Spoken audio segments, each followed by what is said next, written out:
Napansin mo ba yung linya na parang sinusundan lang ang price sa chart? Ang tawag dyan ay moving average. At ito ang isa sa pinaka-basic at powerful na indicator sa trading. Moving average or MA ay average ng price over time. Ginagamit ito para makita kung anong direction ang trend. Para itong guide kung pataas pa ba or pababa ang takbo ng market.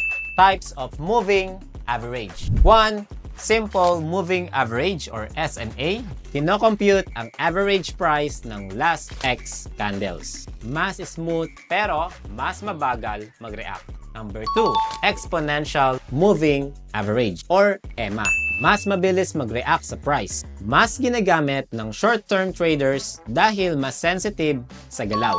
How to use it in trading. Pwede itong gamitin trend direction. Above MA is uptrend. Below MA is downtrend. Dynamic support, resistance, price bounces off the line. Buy and sell signal kapag nag-cross ang price at MA or 2 MAs.